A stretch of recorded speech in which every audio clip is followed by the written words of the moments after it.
Arunachala, the sacred red mountain, exclaims my companion Subramanya, the holy man and devotee of the Maharshi.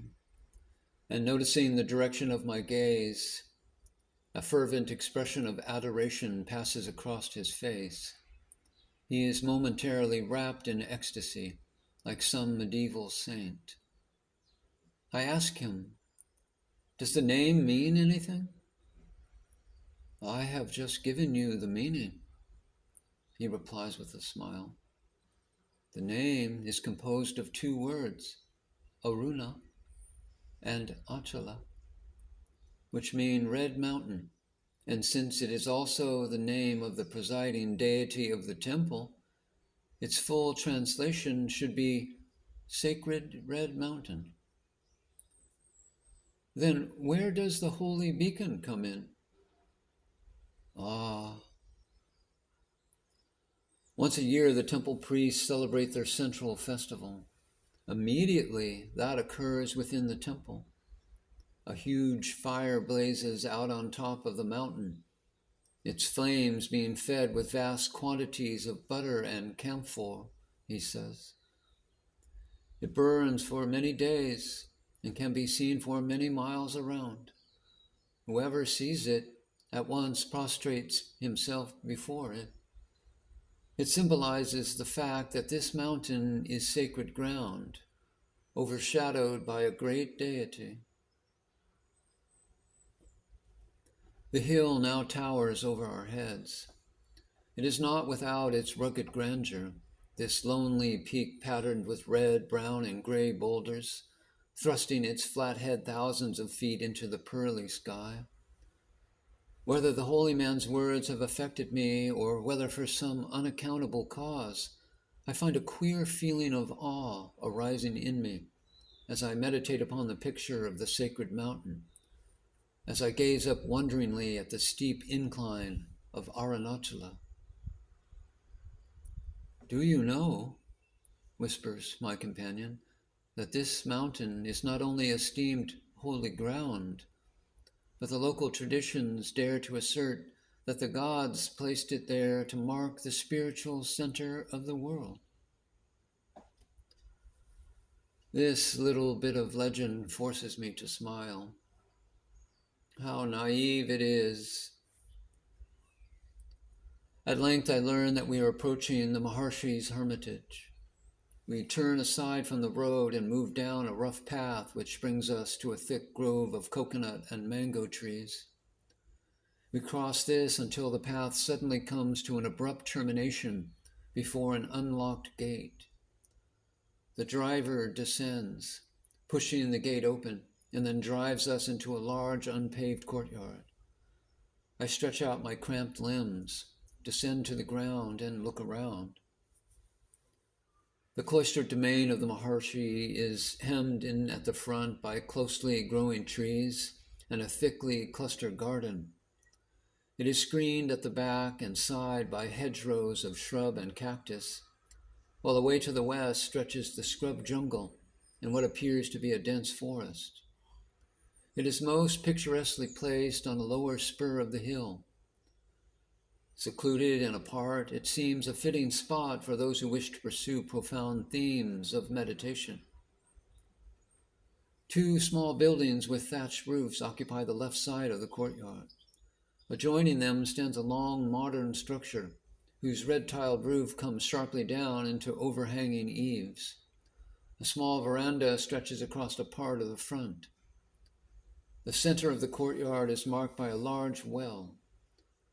I watch a boy who is naked to the waist and dark-skinned to the point of blackness slowly draw a bucket of water to the surface with the aid of a creaking hand windlass. The sound of our entry brings a few men out of the buildings into the courtyard. Their dress is extremely varied. One is garbed in nothing but a ragged loincloth, but another is prosperously attired in a white silk robe. They stare questioningly at us. My guide grins hugely, evidently enjoying their astonishment. He crosses to them and says something in Tamil. The expression on their faces changes immediately, for they smile in unison and beam at me with pleasure. I like their faces and their bearing. Suddenly, Subramanya says, "We shall now go into the hall of the Maharshi." He bids me to follow him. I pause outside the uncovered stone veranda and remove my shoes. I gathered up the little pile of fruits which I have brought as an offering and pass into an open doorway. 20 brown and black faces flash their eyes upon us. Their owners are squatting in half circles on a red-tiled floor. They are grouped at a respectful distance from the corner, which lies farthest to the right hand of the door. Apparently, everyone has been facing this corner just prior to our entry. I glance there for a moment and perceive a seated figure upon a long white divan. But it suffices to tell me that here indeed is the Maharshi. My guide approaches the divan, prostrates himself prone on the floor, and buries his eyes under folded hands. The divan is but a few paces away from a broad high window in the end wall. The light falls clearly upon the Maharshi, and I can take in every detail of his profile, for he is seated gazing rigidly through the window in the precise direction whence we have come this morning. His head does not move, so thinking to catch his eye and greet him as I offer the fruits, I move quietly over to the window, place the gift before him, and retreat a pace or two.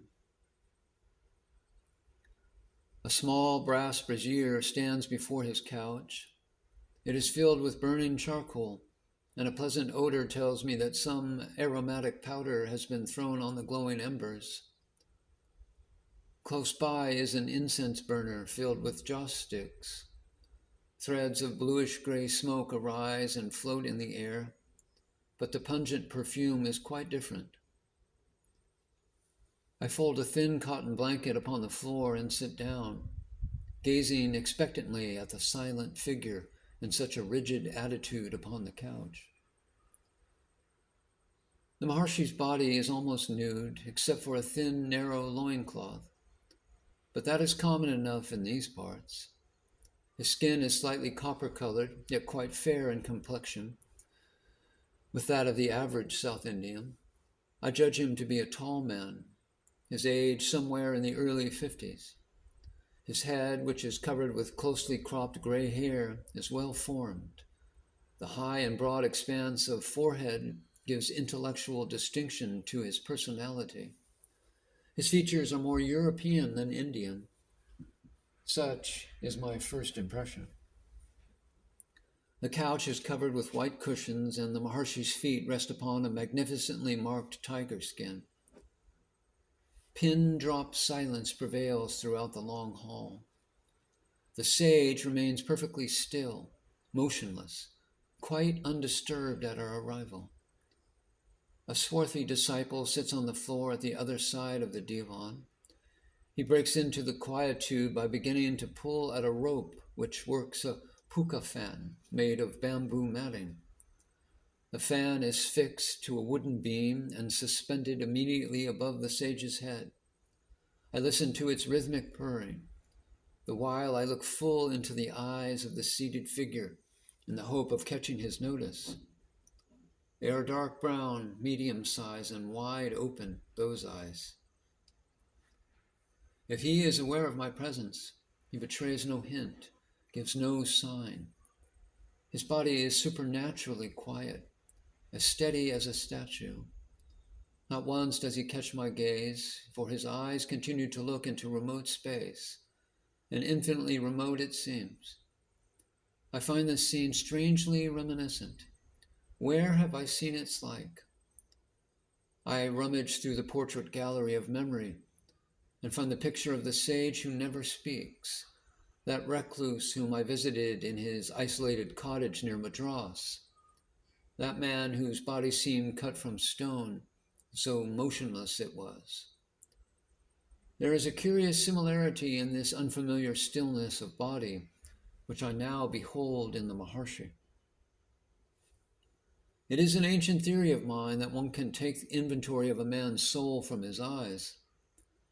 But before those of the Maharshi, I hesitate, puzzled and baffled. The minutes creep by with unutterable slowness. First they mount up to half hour by the hermitage clock, which hangs on a wall. This too passes by and becomes a whole hour. Yet no one in the hall seems to stir. Certainly no one dares to speak. I reach a point of visual concentration where I have forgotten the existence of all save this silent figure on the couch. My offering of fruits remain unregarded on the small carved table which stands before him. My guide has given me no warning that his master will receive me, as I had been received by the sage who never speaks. It has come upon me abruptly, this strange reception, characterized by complete indifference.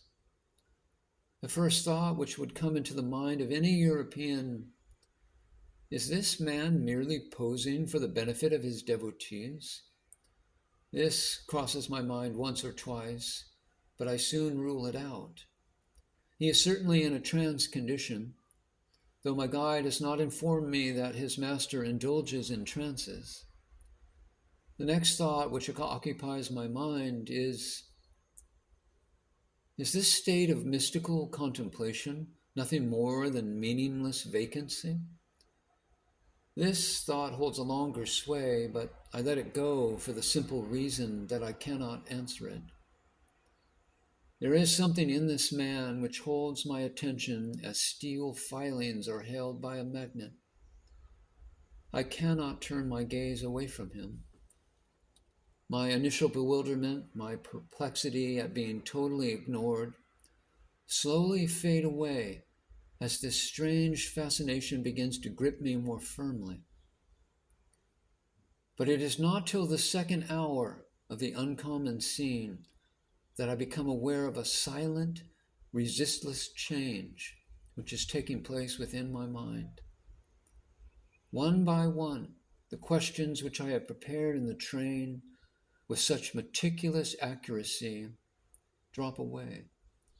For it does not now seem to matter whether they are asked or not, and it does not seem to matter whether I solve the problems which have hitherto troubled me. I know only that a steady river of quietness seems to be flowing near me, that a great peace is penetrating the inner reaches of my being, and that my thought-tortured brain is beginning to arrive at some rest. How small these questions seem, which I have asked myself with such frequency. How petty grows the panorama of the lost years. I perceive with sudden clarity that the intellect creates its own problems and then makes itself miserable trying to solve them. This is indeed a novel concept to enter the mind of one who has hitherto placed such high value upon intellect. I surrender myself to the steadily deepening sense of restfulness until 2 hours have passed. The passage of time now provokes no irritation because I feel that the chains of mind-made problems are being broken and thrown away. And then little by little, a new question takes the field of consciousness. Does this man, the Maharshi, emanate the perfume of spiritual peace as the flower emanates fragrance from its petals? I do not consider myself a competent person to apprehend spirituality, but I have a personal reaction to other people. This dawning suspicion that the mysterious peace which has arisen within me must be attributed to the geographical situation in which I am now placed is my reaction to the personality of the Maharshi. I begin to wonder whether by some radioactivity of the soul, some unknown telepathic process. The stillness which invades the troubled waters of my own soul really comes from him. Yet he remains completely impassive, completely unaware of my very existence, it seems.